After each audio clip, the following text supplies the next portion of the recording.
Les officiers prirent en charge l'alligator de l'extrémité peu profonde, tout en évaluant la situation du plus grand. « Quelle taille fait celui qui est sous elle ?» demanda l'un. « 6 pieds au moins, peut-être 7, répondit le maître nageur d'une voix sombre. Il discutait des options tandis que je flottais, impuissante, au-dessus du prédateur. Impossible de l'attraper depuis les bords, et la piscine n'avait pas de drainage pour être vidée. Utiliser des fléchettes tranquillisantes était risqué. Cela pouvait le rendre agité et le pousser à attaquer. Chaque solution me mettait en danger.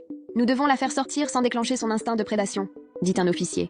Ils étudièrent les mouvements de l'alligator et décidèrent de créer une diversion. L'un alla à l'extrémité opposée avec du poulet cru. Le plan était de l'attirer, pendant que je nagerais vers l'escalier.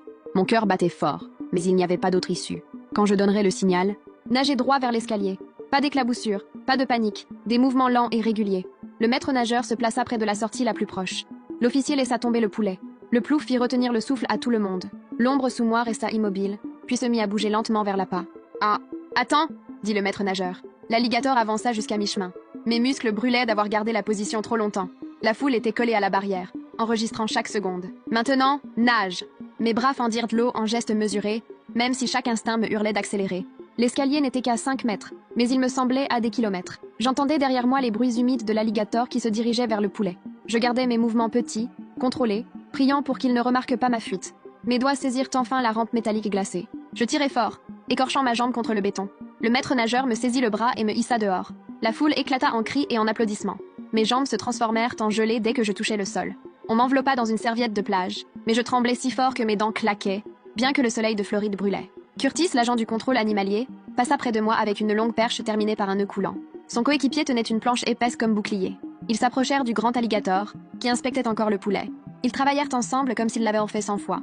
Curtis tendant la perche, son partenaire bloquant les charges. La foule se tut, on n'entendait plus que les éclaboussures et le craquement de la corde. Ils parvinrent enfin à entourer la tête de l'alligator avec le lasso. Il se débattit violemment, éclaboussant dans toutes les directions. La planche arrêta un coup de queue.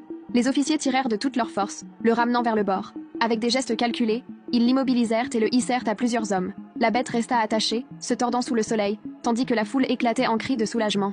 J'avais du mal à respirer. Je restais enveloppée dans la serviette, regardant l'alligator emporté dans le camion.